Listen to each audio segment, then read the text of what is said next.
Thank you very much. We've got time for questions. We have loads of time. We've got loads of time for questions. So those of you who are joining us online, there should be a QR code on the bottom right screen. So please feel free to submit some questions. We've got some from the online audience already. I see a hand with it. Yeah, I think we should start with some hands. My colleague Jeff is going to bring you the microphone. There it comes.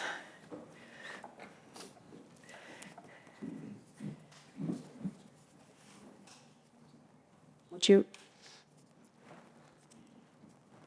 From what I understand, Hecate, symbolizing the Trinity, is a difference from the polarity. So the polarity, which very much it seems like is the world that we live in now, there are a spectrum and a assignment to one or the other, and Hecate, potentially, is the realization of the totality. Can you speak a little bit more towards what the significance is of the threeness, the Trinity, and everything about the three? Thank you. That sounds good to me. It begins with the three worlds, as said, the three levels of the cosmos: heaven, earth, and underworld. And then it's transmuted to the crossroads. But then on her triple form blends into the ubiquity of three as a potent symbol in the cosmos. Not least because it's so stabilizing. If you have three legs on something, it won't fall over like a tripod. And many cultures have seen the cosmos as being on three different levels, like the Greeks, some of them more. And of course, there are three Furies, three Fates. The trinities are popular in world culture.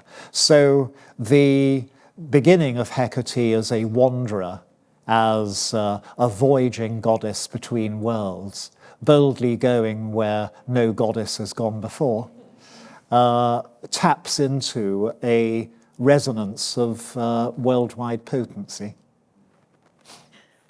There's one question online, which is by Anonymous. Why do some deities remain unchanging and some morph so dramatically? I wish I could answer that question.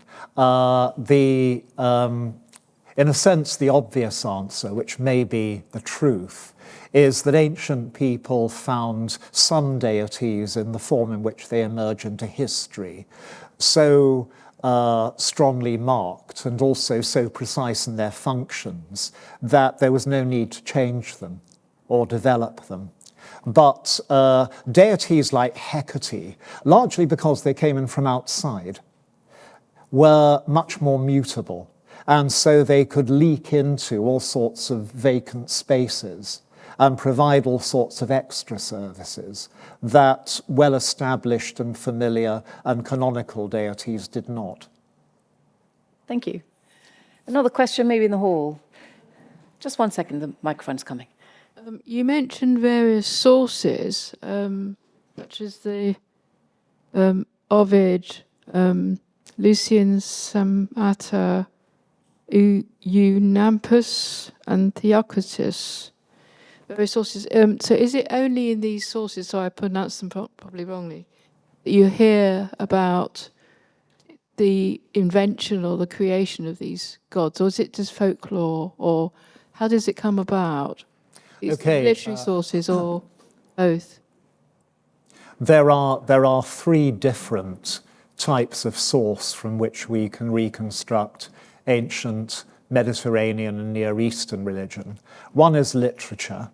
The second is epigraphy, which means inscriptions used in actual worship. And the third is art, representation of deities. And where they match up, which they do strongly in the Greek and Roman worlds, in other words, you can use them all together instead of them not quite fitting, which is the problem, say, in Syria and Palestine in the ancient times, then you can get really quite a well-rounded impression of ancient religion in general and particular deities within it, and then watch them developing over time, which is what I've just done with Hecate.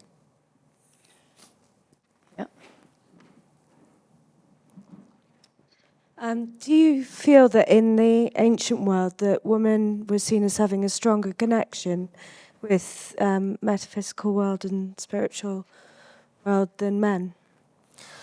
It depends with what.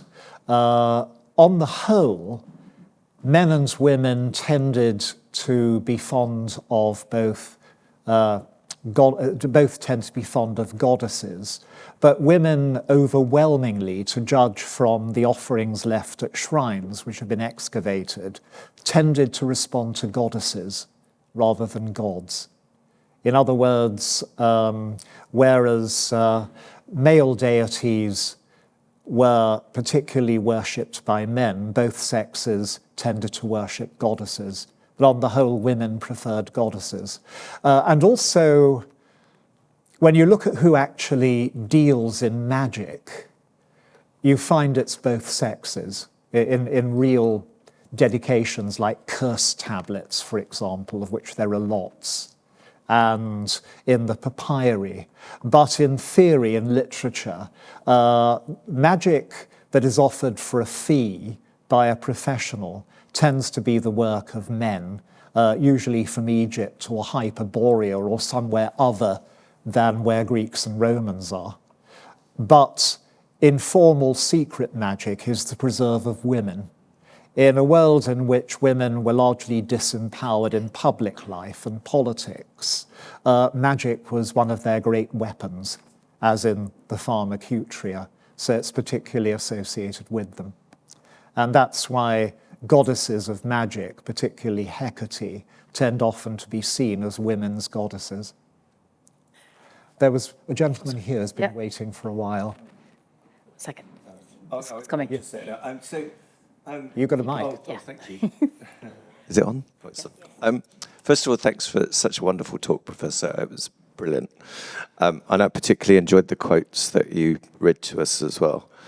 My question, I suppose, is around Hecate as a figure, because as I understand it, she's of Titanic descent, so she's a non-Olympian, yet she enjoys a kind of great importance to the ancient Greeks in terms of the rites of Eleusis. And I think I'm right in saying there's no major temples to her as well.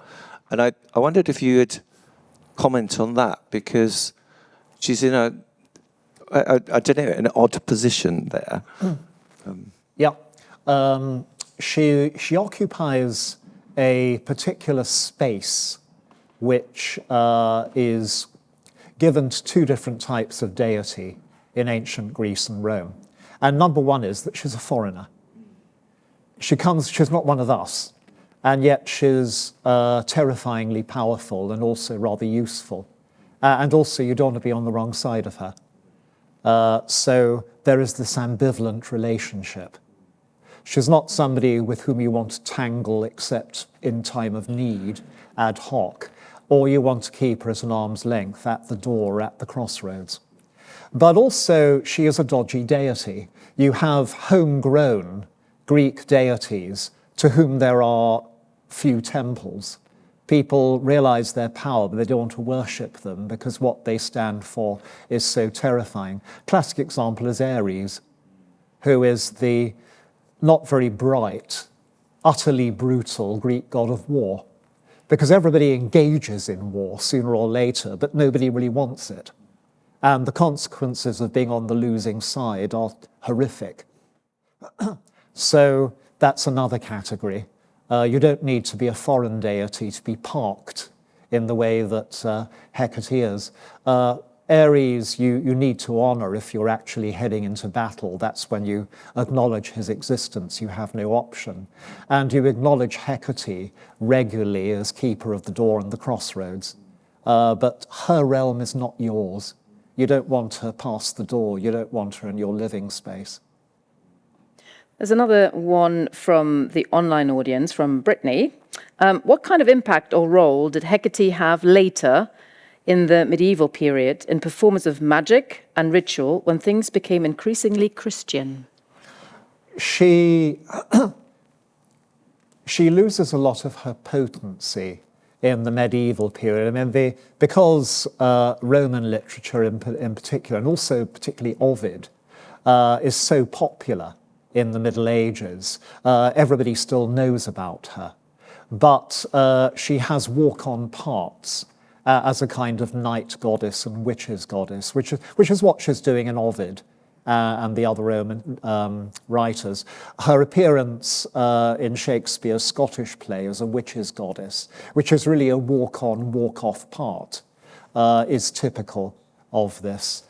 She really comes into her own again with the rebirth of modern magic in the late 19th century, or rather its rebirth as a group activity with long-lasting orders, and the snowballing of a modern tradition of magic that takes in rituals, groups, novels.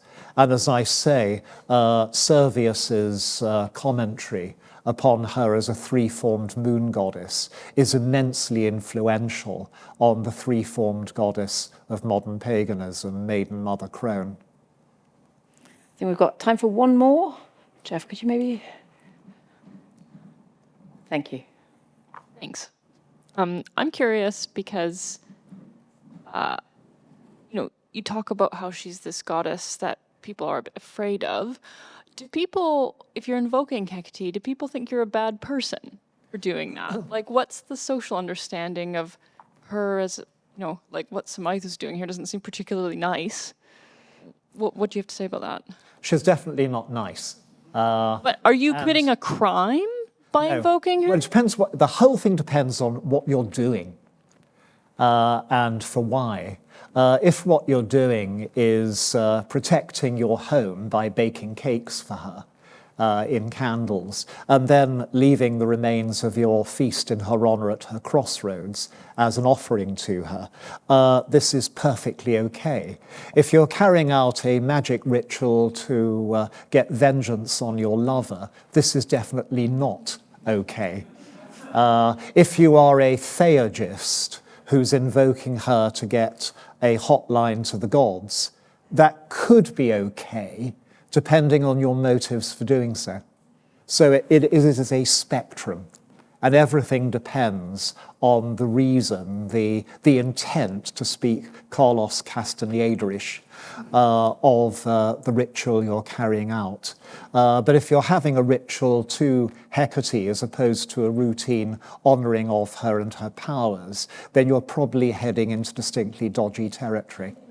So as a follow-up question, who's going to chase you down if you're doing dodgy business? Well, the penalty for engaging in dodgy magic in the Roman Empire was to be burned alive. Yeah, serious stuff. The Romans, incidentally, were great witch hunters in the 3rd and 2nd centuries before the Christian era ever began. The Romans executed 3,000 people for witchcraft, mostly women, in one wave of trials, and 2,000 in another wave of trials, which is a bigger body count than anything achieved in Christian Europe later. So engaging in the wrong kind of magic under the Romans is a really dangerous business. And the Greeks put people to death for engaging in magic also. The third lecture in the series is going to be on Mistress, the master of mystery, I've written it down, on the 28th of January. Would you like to give us a sneaky peek? Yes, Mithras is the star of the ancient mystery religion par excellence, the one that has its shrines all over the Western Roman Empire, including in various places in Britain and including down the road in London, where you can have an experience of a Mithraic ritual. He is an inspiration to Freemasonry. He was Rudyard Kipling's favourite god, Kipling being a Freemason. And he is somebody about whom we know almost nothing certain.